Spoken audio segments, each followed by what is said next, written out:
What if I told you there's a precious metal that's been used as money for over 5,000 years, trades at a fraction of gold's price, and some investors swear will make them rich?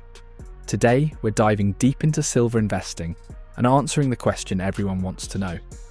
Can holding silver actually make you a millionaire? Silver isn't just jewellery or fancy cutlery. It's an industrial powerhouse. While gold sits in vaults, silver works. It's in your smartphone, solar panels, electric vehicles, and medical equipment. In fact, over half of all silver demand comes from industrial applications. This dual nature makes silver unique. It's both a precious metal like gold and an industrial commodity like copper.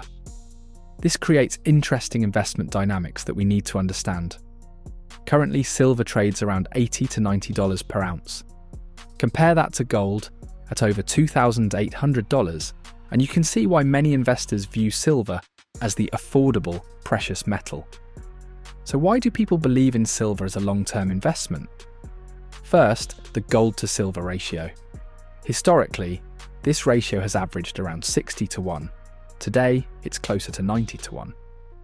Silver enthusiasts argue this means silver is undervalued compared to gold. Second, industrial demand is exploding.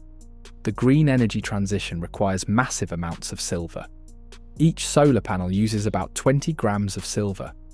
Electric vehicles use up to 40 grams per car. As the world electrifies, silver demand should skyrocket. Third, silver is actually consumed, unlike gold.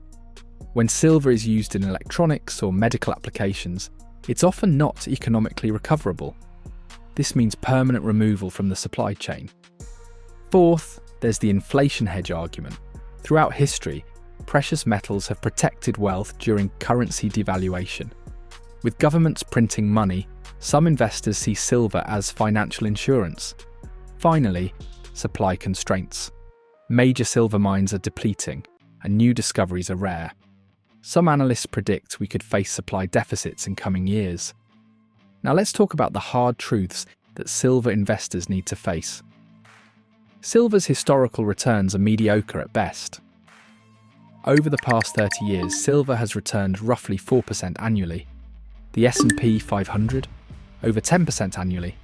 If you'd invested $10,000 in silver in 1995, you'd have around $30,000 today. That same amount in the S&P 500 would be worth over $200,000. Volatility is another major issue. Silver can swing 5 to 10% in a single day. In 2011, silver hit $49 per ounce, then crashed to $14 by 2015. That's a 70% loss. Can you handle watching your investment cut in half or worse? Storage and liquidity present practical problems. Physical silver is bulky and heavy. $100,000 in gold fits in your hand. $100,000 in silver, that's over 1,000 ounces, weighing 70 pounds. You'll need secure storage, which costs money. Then there's the production cost floor. Silver can be mined for around $12 to $15 per ounce. This creates a soft floor on prices, but also means there's substantial production that can flood the market if prices rise significantly. Let's run the numbers. To become a millionaire from silver, you need either massive capital or massive returns.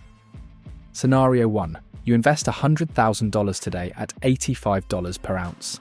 For that to become $1 million, silver needs to reach $850 per ounce. That's a 10 times increase. Possible? Maybe. Likely? History suggests no. Scenario 2. You invest $10,000.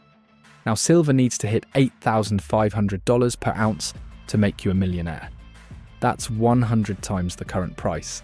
This has never happened with any commodity in modern history without hyperinflation. The realistic path?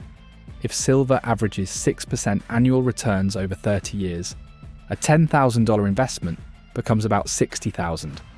Better than nothing, but not millionaire status. Compare this to putting that same money in a diversified index fund averaging 10% annually. That becomes over $170,000 in 30 years. Add regular monthly contributions of just $300, and you're approaching millionaire status through compound growth. So is silver a good long-term investment? It depends on your goals. Silver can serve as portfolio diversification, an inflation hedge, or a speculative play on industrial demand. A small allocation of 5 to 10% of your portfolio? Reasonable for some investors. But banking on silver alone to make you a millionaire? That's not investing. That's gambling. The boring truth about building wealth is that it requires time, diversification, and consistent contributions to proven assets. Silver might have a place in that strategy, but it shouldn't be the strategy. If you're serious about long-term wealth building, focus on income-producing assets, maintain a diversified portfolio, and don't chase get-rich-quick schemes, whether that's silver, crypto, or the latest investing fad. Remember, there are no shortcuts to wealth, only smart, patient, consistent investing over time.